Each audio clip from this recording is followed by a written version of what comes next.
Jonathan Blake, the billionaire architect of the Cornerstone Project, measured success only by his absolute control. Yet, on the night before his biggest deal, his perfectly ordered world was shattered by a plea from a 5-year-old girl, forcing him to confront a human crisis no amount of money could fix. He risks his entire empire, a fortune built on years of calculated effort to defend a struggling mother's dignity against the hostile forces of his own company. His past helplessness against loss resurfaces, demanding atonement. In the end, when the votes are cast and the board demands he sacrifice the innocent to save his billions, which value will Jonathan choose? Watch now to discover the true measure of a man's wealth. Subscribe to our channel and click the newest video on your screen to see the full story. The air in the 42nd floor boardroom of Blake Industries was rarefied, scented faintly with Italian leather and the sharper metallic tang of ambition. Outside the floor-to-ceiling windows, the December snow fell with the silent, relentless purity of a world that did not care about balance sheets or quarterly forecasts. Jonathan Blake, 40 years old, and the master of this domain, stood at the head of the immense mahogany table. His tailored charcoal suit felt less like clothing and more like a second, impenetrable skin. He was discussing the final details of what the financial press had dubbed the Cornerstone Project, a skyscraper development that promised to redefine the city skyline and add another 9 zeros to his already formidable net worth. The contracts are finalized, Jonathan, announced Mr. Harrison, the lead counsel, closing his leather portfolio with a sharp snap. Signatures are set for 8 a.m. tomorrow morning. We've managed to fend off all the competitors. It's done. Jonathan simply nodded, a tight, controlled acknowledgement of victory. Success for him was the removal of uncertainty. He found comfort only in absolute control, in the certainty of numbers and the predictability of markets. The meeting dispersed quickly, leaving Jonathan alone in the vast, echoing space. It was 10:47 p.m. He was supposed to feel triumph, but the sensation was muted, thin, like the winter moonlight filtering through the snow. 40 years. He had spent the last 2 decades building an impenetrable fortress of wealth, brick by calculated brick. He reached for his phone, intending to text his driver, but paused when a notification blinked, a reminder from his personal assistant. Reminder: final sign-off for the sale of the old property. Deadline is 3:00 p.m. tomorrow. The old property. His parents' house. He hadn't set foot in the small, comfortable colonial in years, not since the spring of 2015. He hadn't been able to. Swiping past the reminder, he opened the photo album, a habit he only indulged in when he was alone and exhausted. He scrolled to the oldest section, stopping at a faded photograph. It was his mother, Clara, smiling brightly, standing beside a small rose bush. She looked strong, vibrant, utterly alive. A stark contrast to the hollow-eyed fragility of the last time he had truly seen her, confined to the hospital bed. He remembered the utter, terrifying helplessness that had consumed him during her illness, the feeling of being crushed by a problem that no amount of money, no amount of influence could solve. Cancer did not care about his net worth. It did not negotiate. That helplessness, that paralyzing, awful feeling was what had driven him. He had sworn then, in the sterile silence of the hospital corridor, that he would never be weak again. He would construct a life so strong, so financially secure, that he could dictate the terms to the world. He would control everything. He had succeeded. But looking at the photo now, the success felt cold. He shoved the phone into his coat pocket and strode toward the elevator bank, eager to return to the sterile, organized quiet of his penthouse. The outside world was chaos. His apartment was a vacuum. He preferred the vacuum. He stepped out onto Fifth Avenue. The wind, cutting and sharp, whipped the snow around the corners of the office tower. He pulled his cashmere scarf higher over his chin, his mind already drifting to tomorrow's contract signing. "Excuse me, sir." The voice was tiny, almost swallowed by the wind. Jonathan stopped, annoyance flaring briefly at the interruption. He looked down. A little girl stood near the edge of the building overhang, barely reaching his waist. She looked to be about 5 years old, bundled into a beige coat that was too puffy and slightly stained. Her reddish-blonde hair peeked out from under a thin pink knit cap. Her eyes, wide and blue, were fixed on his face. They were filled not with fear of the snow or the dark, but with a panic that was raw and genuine. "Are you lost?" Jonathan asked, his voice stiff. He knelt quickly, forcing himself to match her level, the sudden movement jarring the composure he maintained so rigorously. The cold pavement immediately soaked through his expensive wool trousers, but he barely registered it. The girl shook her head, tears freezing instantly on her pink cheeks. "No, sir. I'm Sophia. I can't wake my mommy up. I tried talking to her. I tried giving her water. She won't open her eyes." The words landed on him like a physical blow, resurrecting the precise, suffocating terror he remembered from 2015. She won't open her eyes. "What do you mean, sweetheart? Where is she?" he asked, fighting to keep his tone even. "She's on the floor by the couch. She came home late from work and she was coughing so much, then she just fell asleep. I shook her and shook her." Sophia's lower lip began to tremble violently, and she reached out a small mittened hand grasping the edge of his coat. Then she added the second, more desperate plea. "And Mr. Johnson was just there," she whispered, her voice cracking. "He told me if Mommy doesn't pay all the money tonight, he's changing the locks tomorrow at 7 in the morning. He said we have to leave in the snow." The immediate threat of eviction combined with the desperate medical emergency created an urgency that bypassed all of Jonathan's usual filters of skepticism and procedure. This wasn't a problem for the police or social services. This was a problem right now, demanding immediate hands-on action. He placed his large gloved hand over her small one. "Sophia, I'm Jonathan. Show me. Show me your mommy right now." Sophia nodded instantly, a surge of trust radiating from her tiny grip. She led him away from the polished elegance of Fifth Avenue down a side street and into a neighborhood where the storefronts were darkened and the buildings showed their age. The air here was not scented with leather. It was heavy with the dampness of old concrete and diesel fumes. They stopped at a narrow brownstone. Sophia fumbled with a key attached to a pink lanyard that was hidden inside her coat. Jonathan helped her, his heart hammering against his ribs, a rhythm he hadn't felt in years. It wasn't the panic of the stock market. It was the sharp primal fear of impending loss. They climbed 2 flights of creaking stairs. The light was dim, the walls marred by peeling wallpaper. When they reached the landing, Sophia pointed to a door and whispered, "Here." The apartment was small but tidy. There were children's drawings taped haphazardly to the walls, and a small decorated Christmas tree sat in the corner. The room spoke of poverty, yes, but also of love and careful maintenance. And there, just as Sophia had said, a young woman lay still on the threadbare carpet beside a worn couch. Her face was pale, almost translucent, and her light brown hair was messy. Jonathan was beside her in an instant. He knelt, not caring about the damp, cold carpet soaking his expensive trousers, and pressed 2 fingers to her neck, searching for the carotid pulse. Please, be there. The relief when he found it faint, thready, but undeniably present, was overwhelming. She was alive. Her forehead was burning hot. He immediately pulled out his phone, his mind racing through the facts he had just gathered: medical emergency, potential diabetic shock. He recalled Sophia saying her mother had been coughing badly, possibly unable to keep food or medication down, and the immediate looming threat of homelessness.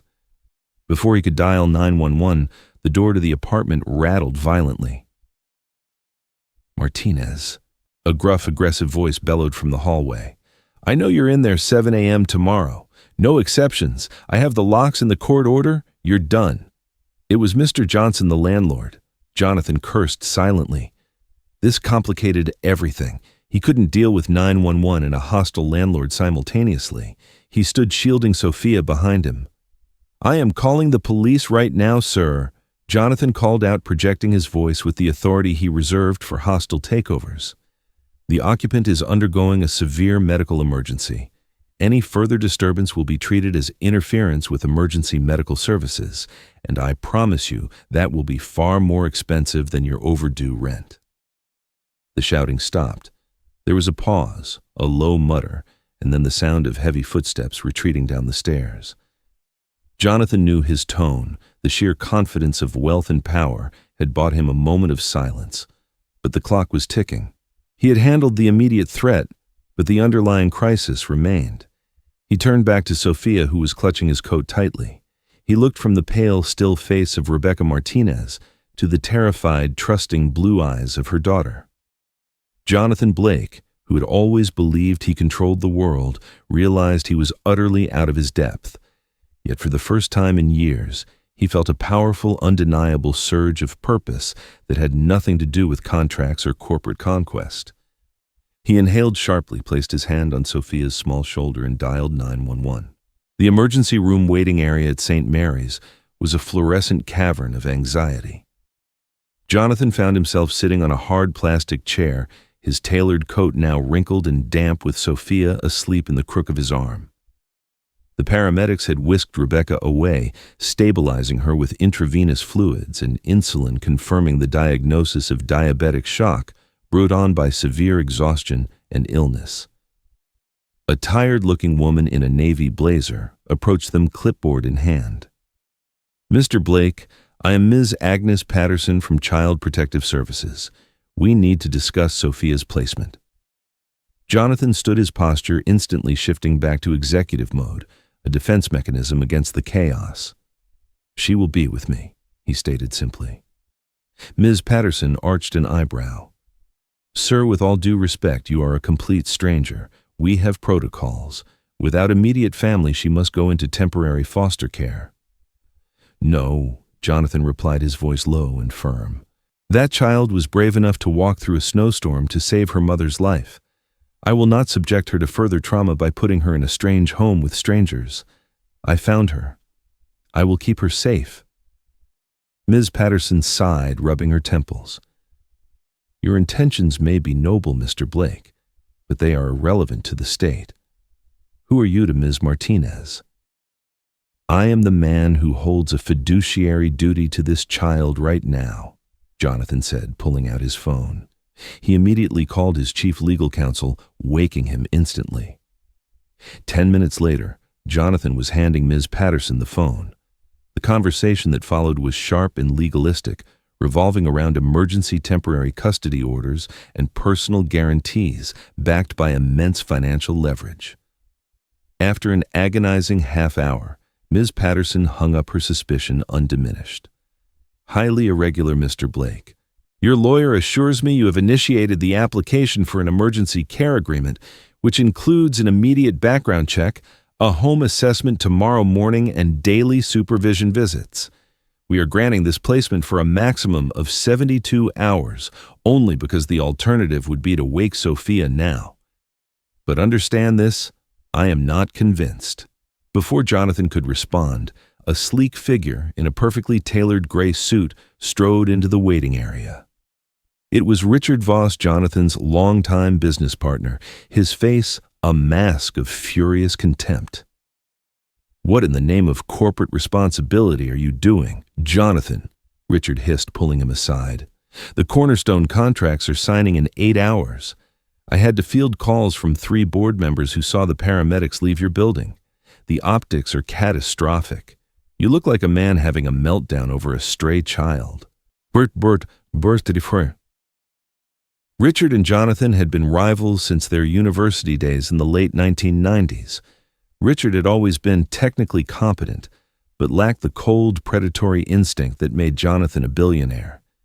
He resented Jonathan's effortless success, viewing Jonathan's sudden involvement with Rebecca and Sophia as a foolish, reckless indulgence. "This is not a distraction, Richard," Jonathan said, his voice flat. "This is an emergency. An emergency that costs us billions. This kind of charity is a liability, Jonathan. You need to drop this immediately. Send her to a shelter, write a massive check, and get back to work."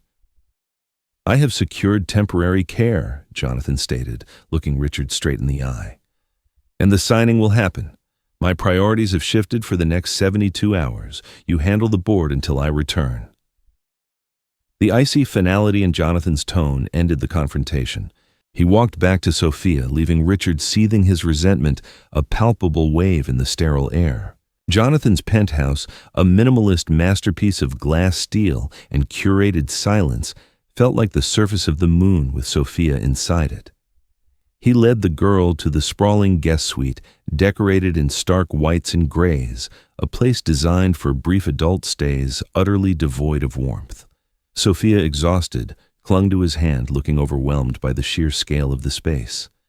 "It's too big," she murmured, her voice barely audible. "I can't see the edges." Jonathan understood the feeling. He often felt lost in this space himself. Thinking quickly, he gathered every throw blanket and pillow he could find, and on the floor beside the massive bed, he constructed a small, low-walled nest. It was cozy and closed and safe. Sophia crawled into it without hesitation, her little head finding a soft pillow. He sat on the floor, his back against the cool wall, waiting for her to sleep. The only light came from the city glow, filtering through the sheer curtains. She was quiet for a long time, her breathing evening out. Jonathan allowed himself a moment of relief. He checked his phone. It was past 1:08 a.m. He was about to rise when Sophia gasped a raw, strangled sound, and her eyes flew open. "Mommy!" She screamed, the sound echoing painfully in the silent apartment.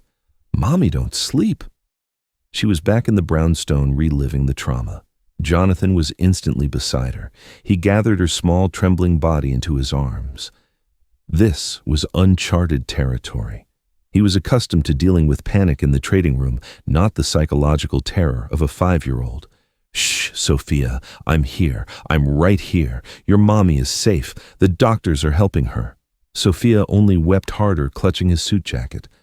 "I was so scared. I tried everything. She was so cold." The memory of his own mother's cold hand in 2015, the terrifying finality of that moment flooded him. He had been a wealthy man then, too helpless in the face of suffering. He spoke softly, not as Jonathan Blake, the CEO, but as the scared boy he used to be. "I know that feeling, Sophia," he whispered, stroking her hair.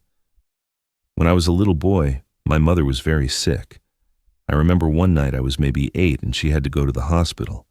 And I was so scared that I was alone and I couldn't help her and I didn't know what to do."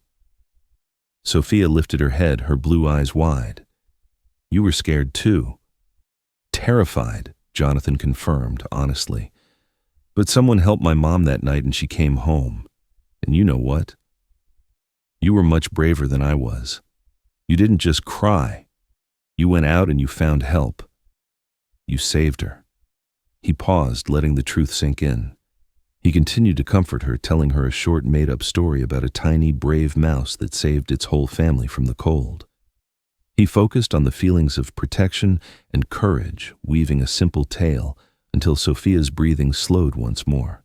When she was finally asleep, Jonathan remained there, sitting guard over the small nest, feeling a deep, profound exhaustion that was strangely satisfying.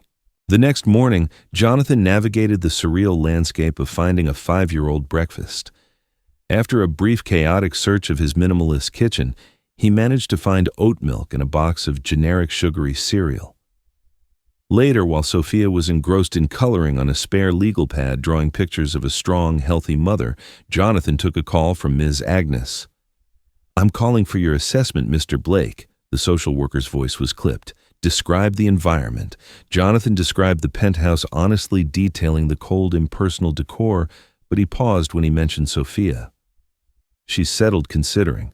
She had a rough night, a nightmare. But she's drawing now." He looked at the pad.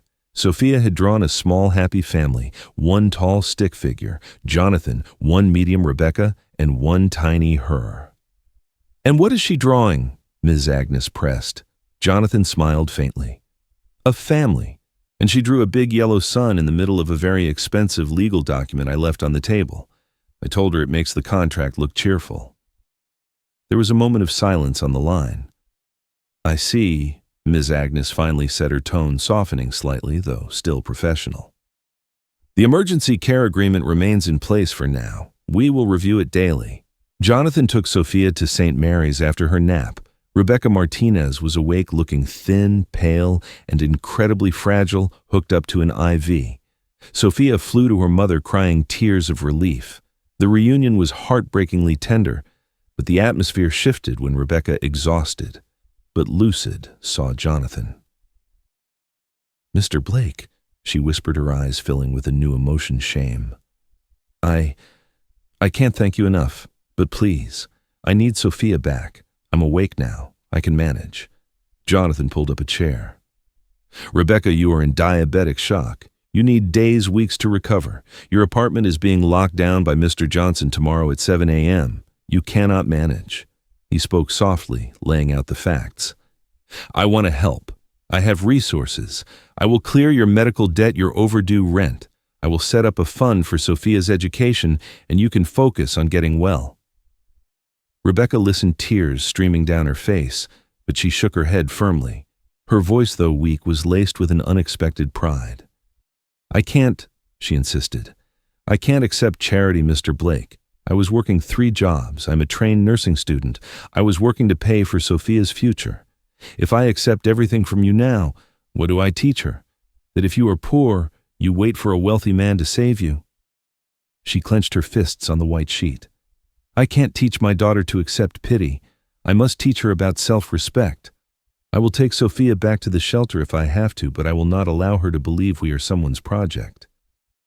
Jonathan stared at her, genuinely stunned.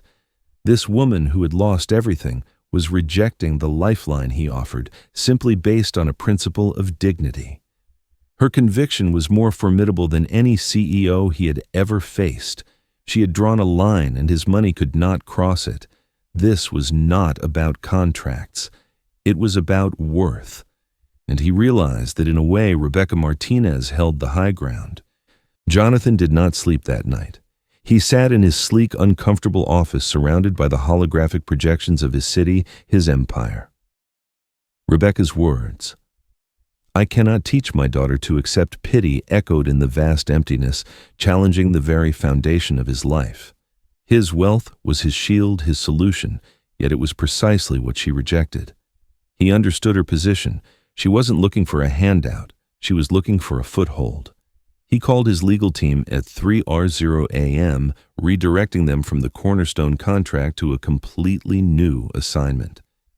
He arrived at St. Mary's Hospital at 9 o'clock, having already deposited Sophia at a local highly rated preschool recommended by Ms. Agnes.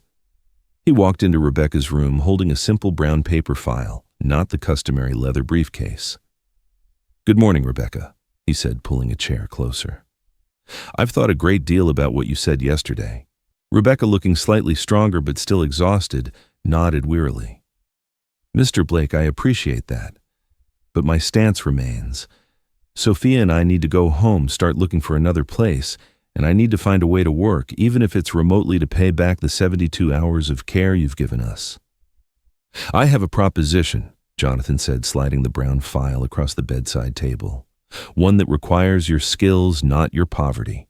One that is a professional contract, not charity." He laid out the details. Jonathan Industries owned several residential properties across the city, including a complex designated for lower-income families needing assistance with accessing health and social services. "I need a community health liaison," Jonathan explained. "Someone who understands the struggles of the tenants, someone who knows how to navigate the medical system, and crucially, someone who is a registered nursing student with the drive to succeed." Rebecca narrowed her eyes, instantly suspicious. "The job is legitimate. The job pays $90,000 a year, plus full benefits, including a comprehensive health plan that will cover your condition and Sophia's future medical needs. It's flexible, allows for remote work, and includes educational benefits, should you decide to return to complete your nursing degree." Jonathan leaned forward, his voice losing its corporate edge and becoming intensely personal. "It's a demanding role, Rebecca. I need someone who can connect with people, something I've realized I am utterly incapable of doing. You earned this with your dignity, not with your despair." Finally, he opened the second envelope in the file. "I have a 3-bedroom apartment near that complex. Excellent school district. I want you and Sophia to live there.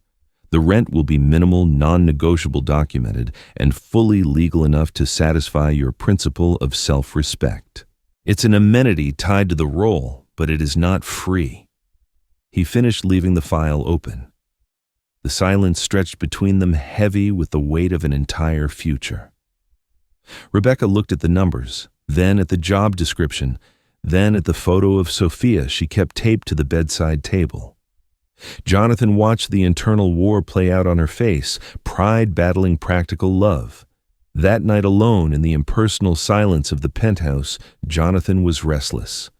The cornerstone contract was signed, the billions secured, yet he felt profoundly unaccomplished. He walked past Sophia's small nest of pillows.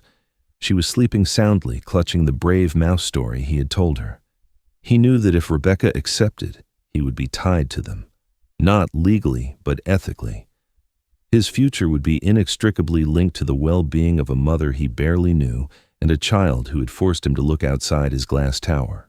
If she refused, the responsibility ended, and he could return to the safety of his control. The decision was taken out of his hands just after midnight. His phone vibrated with an incoming text. From Rebecca Martinez, I accept the contract and the rent. On one condition, I start working immediately remotely on the building's current health intake data. I need to earn this, Mr. Blake. Jonathan felt an unfamiliar lightness spread through his chest. He typed a reply instantly, deal. Call me Jonathan. The reprieve was short-lived.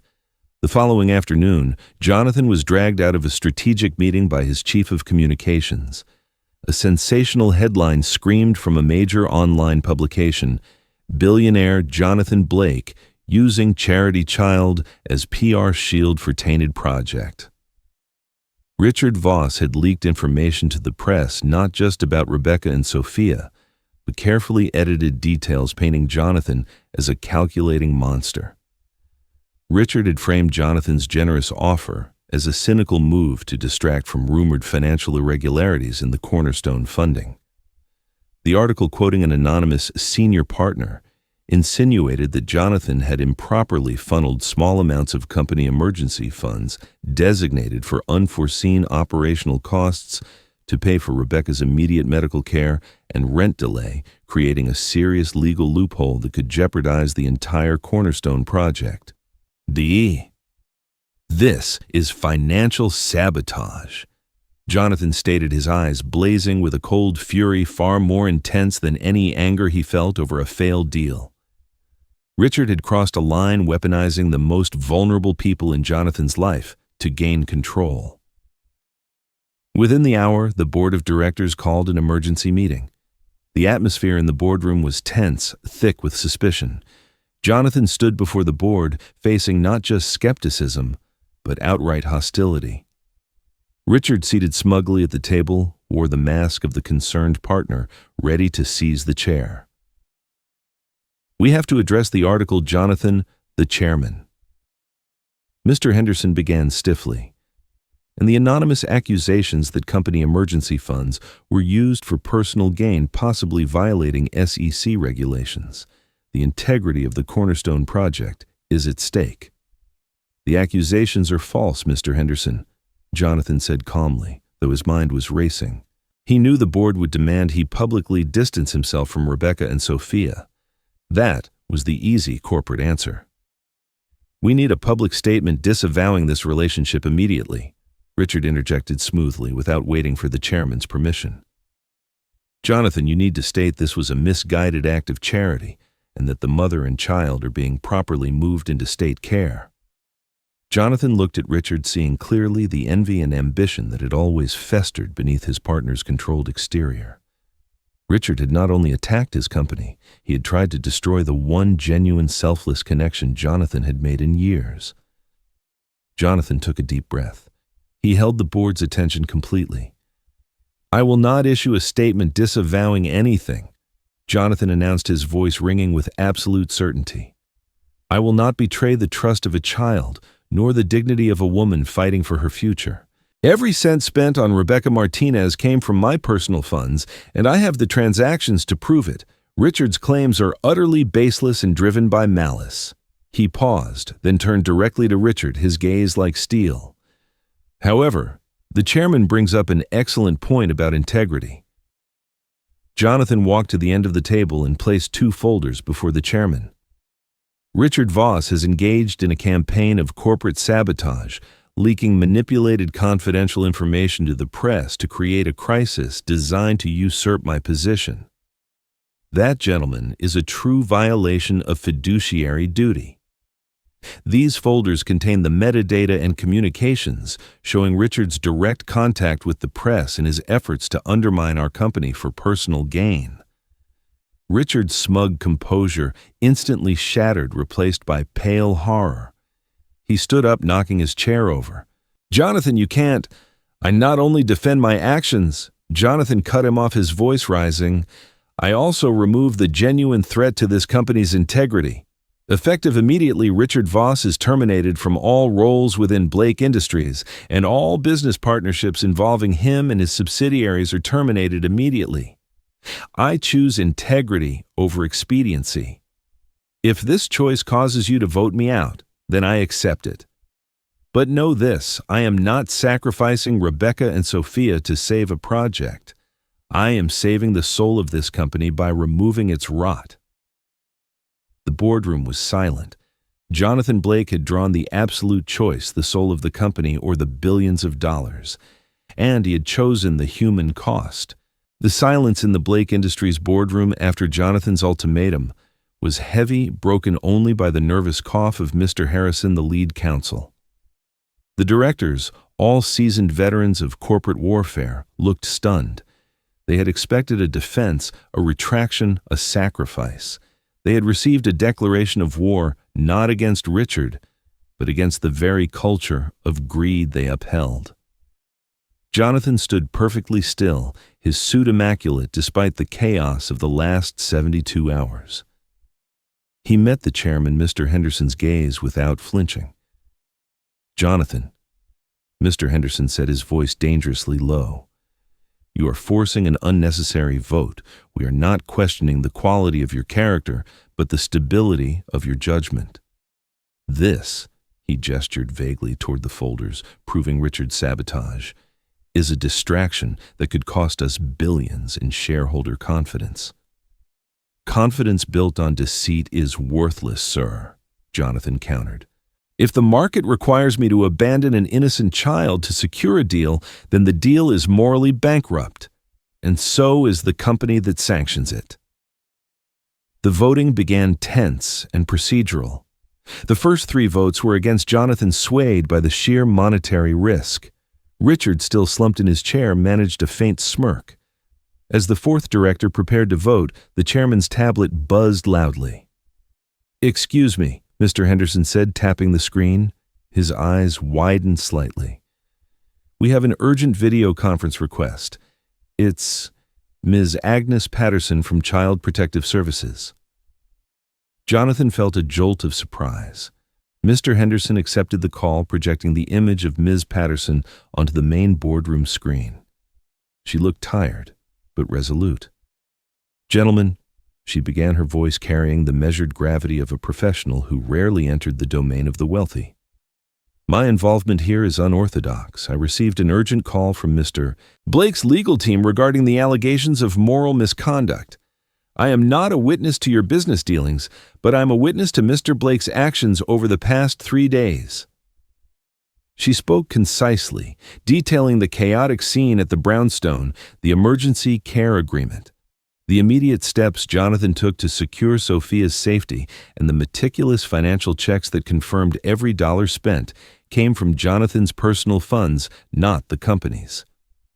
"I went to his home unannounced this morning," Ms. Patterson concluded. "I saw the care he took, the trust the child placed in him, and the sincere, non-performative commitment he made. Mr. Blake is being maligned for choosing empathy over profit. In my professional opinion, his actions were not only ethical, but admirable.